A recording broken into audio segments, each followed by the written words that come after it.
Ce podcast vous est présenté avec la participation de 2 fois moins cher et de la boutique No Watch.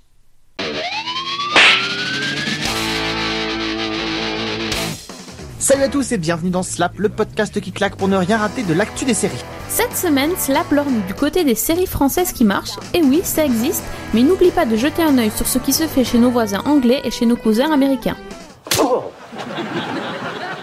Alors que Plus belle la vie n'en finit plus de cartonner tous les soirs sur France 3, elle semble avoir trouvé un très sérieux concurrent en la personne de Scène de ménage sur M6. La série enchaîne les records historiques et réunit chaque soir pas moins de 5 millions de téléspectateurs, avec même des pointes à plus de 7 millions en fin de programme à 20h45. Les JT de TF1 et de France 2 avaient déjà du mal à suivre en termes d'audience avec les aventures du Mistral, mais il faut à présent compter avec les couples de M6. La question que tout le monde se pose à présent, c'est de savoir si Scène de ménage va détrôner le bulldozer Plus belle la vie. Réponse dans les semaines à venir. Bonne nouvelle pour les fans de HeroCorp. Non, une saison 3 n'a pas été signée, mais Simon Astier développe en ce moment un nouveau projet de série et a même déjà tourné un pilote. Baptisé Fais-toi plaisir, cette série est produite par Making Prod, qui a fait Les Invincibles, et réalisée par Simon Astier avec notamment Axel Lafont et Sébastien Lalanne. Aucune chaîne n'est associée à ce projet pour l'instant, mais quel plaisir de revoir Simon Astier à nouveau engagé sur un projet. Par contre, ça sent pas très bon du coup pour une saison 3 de HeroCorp. Pinage ! La série britannique Downton Abbey vient de se voir offrir une 3e saison. La chaîne ITV a commandé 8 épisodes pour une saison 3 très attendue qui devrait se dérouler pendant les années 1920 et 1921. Ce n'est pas vraiment une surprise car la série qui raconte l'histoire de la famille Crawley et de leurs serviteurs cartonne depuis son lancement en 2010. Mesdemoiselles, accrochez-vous bien, on connaît la date du retour des frères Scott sur la CW. L'ultime saison de la série sera diffusée à partir du 11 janvier prochain aux États-Unis. Elle sera marquée par le retour pour un épisode de Lucas. C'est gentil de la part des producteurs de la série, on l'avait bien compris. Ils le font uniquement pour TF1, ça va ainsi permettre à la chaîne d'être moins ridicule avec son titre français Les Frères Scott qui veut plus rien dire depuis le départ de Child Michael Murray. Allez, monsieur Chuck Lorre, ressuscitez Charlie Sheen dans Mon oncle Charlie sans Charlie et on sera super content en France. Le pilote de Luck sera diffusé le 11 décembre sur HBO, juste après le final de la saison 2 de Boardwalk Empire. On ne pouvait rêver mieux pour un lancement de série. La suite de la saison sera diffusée en janvier après la pause hivernale.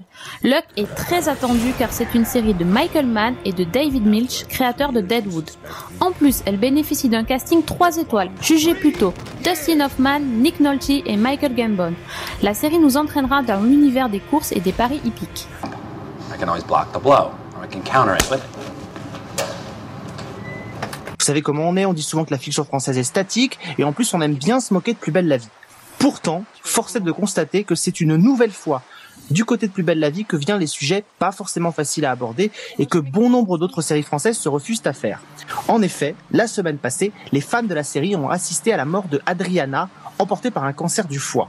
Mais comme elle aime souvent à le faire, la série a décidé de militer ouvertement pour une forme d'euthanasie, puisque c'est avec l'aide d'un médecin, le professeur Servant, que la jeune femme décide de mettre fin à ses jours avant que la maladie ne l'emporte. Une séquence assez sobre et juste, mais très émouvante, qui aborde une nouvelle fois un thème en phase avec la société. On ne peut que féliciter la série de le faire, même si on souhaiterait que cela soit plus étendu à d'autres fictions.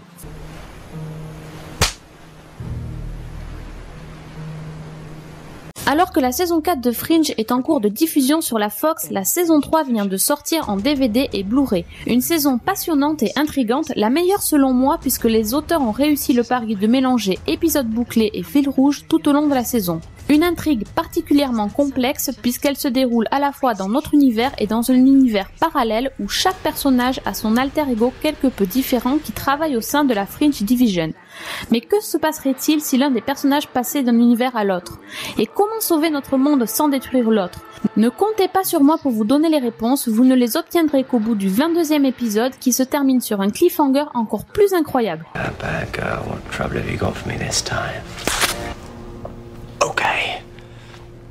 Les 17 et 24 novembre prochains, TF1 diffuse enfin la saison 2 de la série Flic, dont la première saison avait été diffusée il y a plus de 2 ans et qui était à l'origine créée par Olivier Marchal.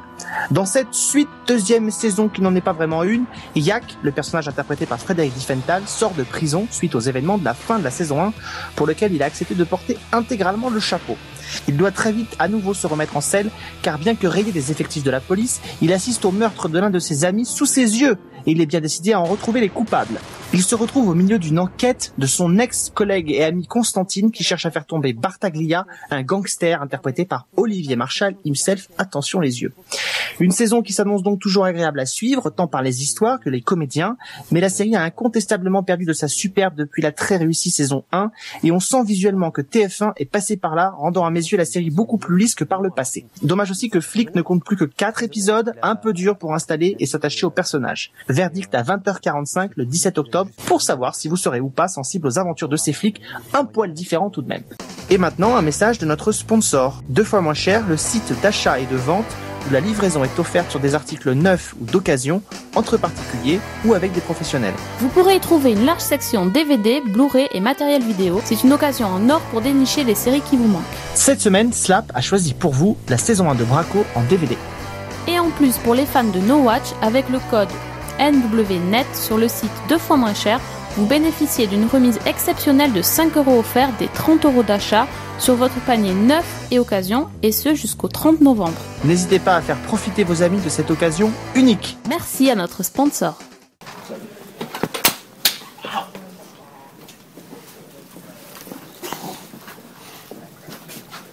Mark Moses, connu pour avoir joué le voisin flippant Paul dans Desperate Housewives, va apparaître en guest dans la seconde saison de Facing Kate. Il sera un avocat puissant qui cherche à développer encore plus son cabinet. L'adorable Kate Reid, incarnée par la sublime Sarah Shahi, fera son retour début 2012 sur USA Network. Bridget Regan, connue pour avoir tenu le rôle principal dans Legend of the Seeker, devient plus intéressante pour nous car on va la voir dans Person of Interest. L'actrice a écrit sur son Twitter qu'elle était sur le plateau de tournage de la série en compagnie de Jim Caviezel et Michael Emerson.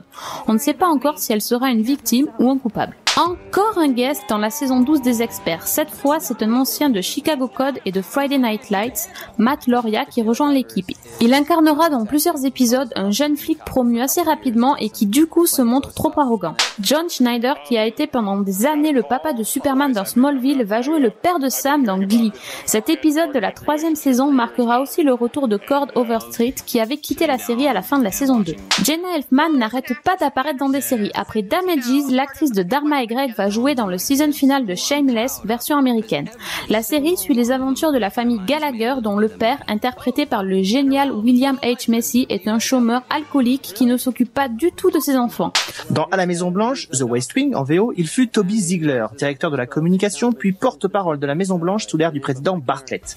Dans Once Upon a Time, Richard Schiff est promu roi de la forêt enchantée, qui n'est autre que le père de Blanche-Neige. La chaîne TNT va très bientôt lancer un nouveau pilote intitulé Scent of Missing, dans lequel elle vient de caster 2 actrices bien connues des geeks, à savoir Summer Glau et Tricia Helfner.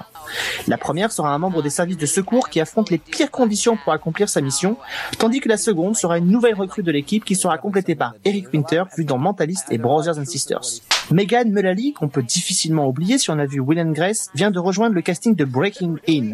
Dans cette seconde saison, elle incarnera la nouvelle patronne de Contra Security, qui est l'agence qui a été dirigée jusque-là par Oz, alias Christian Slater. Diffusion prévue à la mi-saison sur la Fox. Charisma Carpenter, qu'on avait pu voir dans le rôle de Cordelia dans Buffy contre les vampires, a décroché un rôle récurrent dans la 2e partie de la première saison de The Lying Game, l'un des dramas lancés cet été sur ABC Family. Elle y incarnera Rebecca, un personnage qui fait son retour après plusieurs années d'absence.